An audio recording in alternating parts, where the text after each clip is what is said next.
ഇപ്പം PC George sir എന്നോടാണ് പറഞ്ഞത് കോഴിക്കോട് നിന്ന് 400 പെൺകുട്ടികളെ അഫ്ഗാനിസ്ഥാനിലേക്ക് കടൽ മാർഗം കൊണ്ടുപോയിന്ന്. ഞാനപ്പോ അദ്ദേഹത്തോട് വളരെ വിനയപരിസരം പറഞ്ഞു, സാറേ അഫ്ഗാനിസ്ഥാനിൽ കടലില്ല, അങ്ങനെ ഒരു പ്രശ്നമുണ്ടെന്ന്. അതായത് നമ്മുടെ കോഴിക്കോട് നിന്ന് 400 പെൺകുട്ടികളെ കടൽ മാർഗം അഫ്ഗാനിസ്ഥാനിലേക്ക് കൊണ്ടുപോയി എന്നാണ് പുള്ളി എന്നോട് പറഞ്ഞത്. വളരെ വൈറലായ ഒരു ക്ലിപ്പാണ്. പക്ഷെ അല്ല, ശ്രീ നിഷാദ് മനസ്സിലാക്കാതെ പോകുന്ന പോയിന്റ് എന്താ അറിയോ, നമുക്കിത് പരിഹരിക്കണ്ടേ? ഈ പരിഹരിക്കുന്നതിന്റെ പ്രശ്നം അത് സുരേന്ദ്രൻജി ആണെങ്കിലും വെള്ളാപ്പള്ളി സാർ ആണെങ്കിലും ഇവര് മുസ്ലിം വിരോധം ഒരു ടൂളായി യൂസ് ചെയ്യാണ്. ഇതിന്റെ ബുദ്ധിമുട്ട് അനുഭവിക്കുന്ന മനുഷ്യന്മാരോട് വേറെ ഉണ്ട് രാഹുൽ, ഇങ്ങനെ പറയല്ലേ? ആ ടൂളിന്റെ ബുദ്ധിമുട്ട് അനുഭവിക്കുന്ന മനുഷ്യന്മാരുണ്ടെങ്കിൽ മുസ്ലിങ്ങളാണ്, എനിക്കറിയാം. അതുകൊണ്ടാണ് ദയവായി, അതുകൊണ്ടാണ് അതൊരു ഇഷ്യൂ ആണ്. ഞങ്ങൾ ഹിന്ദുക്കളുടെ ഇടയിലുള്ള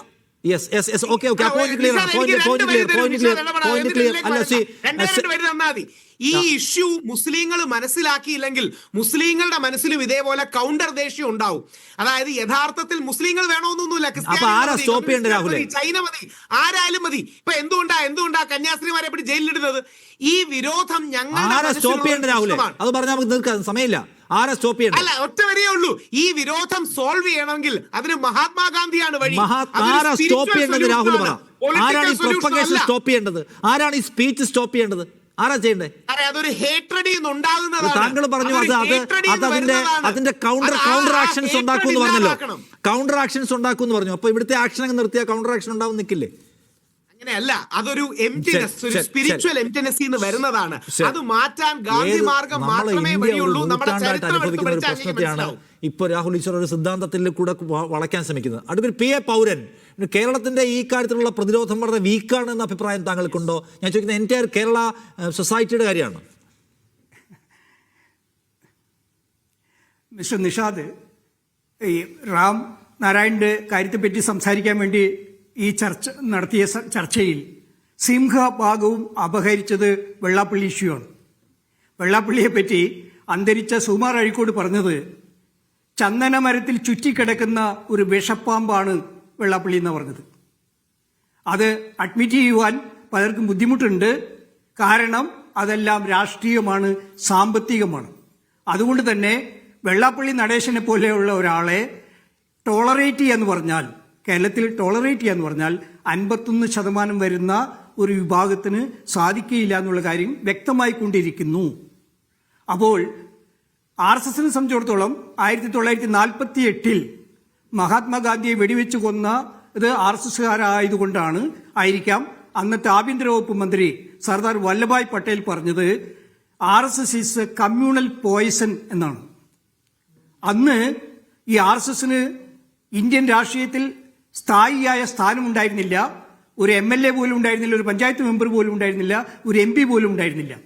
പക്ഷെ ഇന്ന് അവർക്ക് കേന്ദ്രത്തിൽ ഭരണമുണ്ട്. അത് 10 വർഷം കഴിഞ്ഞ് അടുത്ത ടൈമിലേക്ക് പോയിരിക്കുന്നു. പല സംസ്ഥാനങ്ങളിലും അവർക്ക് ഭരണമുണ്ട്. കേരളത്തിലും അവർ വേരോട്ടം ഉണ്ടാക്കാൻ ശ്രമിക്കുന്നു. അതിന് കൂട്ടുനിൽക്കുന്ന ഇടതുപക്ഷം എന്ന് പറയുന്ന LDF അതിന് ചൂട്ടുപിടിക്കുന്നു എന്നുള്ളതാണ് കേരളത്തിലെ ഏറ്റവും ദൗർഭാഗ്യകരമായ പൊളിറ്റിക്കൽ സിനാറിയോ. അതുകൊണ്ടാണ് ഇപ്പോൾ ഇത്തരം സംഭവങ്ങൾ ഇവിടെ തുടങ്ങിയിരിക്കുന്നത്. അതിനെ ആവർത്തിക്കുകയും ചെയ്യും. ചെയ്യാതിരിക്കണമെങ്കിൽ ശക്തമായ ഒരു നിലപാട് കേരളത്തിലെ ഭരണകൂടം സ്വീകരിക്കണം, ജനങ്ങൾ സ്വീകരിക്കണം. അതിന് തയ്യാറാകും എന്നൊരു പ്രതീക്ഷ എനിക്കുണ്ട്. ഒരു പൊതുവായ പ്രതിരോധത്തിന്റെ, രാഷ്ട്രീയ സാമൂഹിക പ്രതിരോധത്തിന്റെ വഴി തുറക്കേണ്ടതുണ്ട് എന്ന് CPM തോന്നുന്നുണ്ടോ? അതോ ഇതൊരു പോലീസ് കേസ് മാത്രമാണോ? പോലീസ് പരിശോധിക്കട്ടെ, എന്താണെന്ന് മനസ്സിലാവട്ടെ, നമുക്ക് വെയിറ്റ് ചെയ്യാമെന്നാണോ? ഇല്ല, അങ്ങനെയില്ല, അങ്ങനെ അഭിപ്രായമില്ല.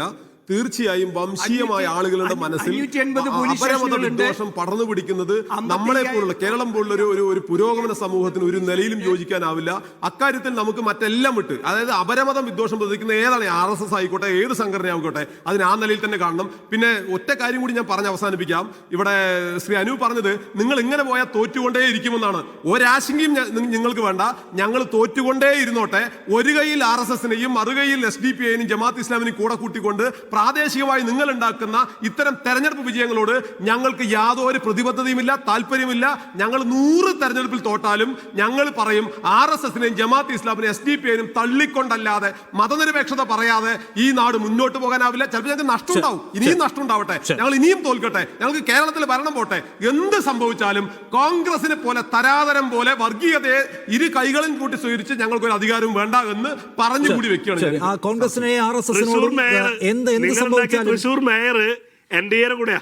ശരി, എന്ത് സംഭവിച്ചാലും RSSനെ ഞങ്ങൾ കൂടെ ചേർക്കില്ല, SDPഐ കൂടെ ചേർക്കില്ല, അവരെ കൂടെ ചേർത്തവരെ തള്ളിപ്പറയും. എന്ത് സംഭവിച്ചാലും വെള്ളാപ്പള്ളിയെയും തള്ളിപ്പറയില്ല.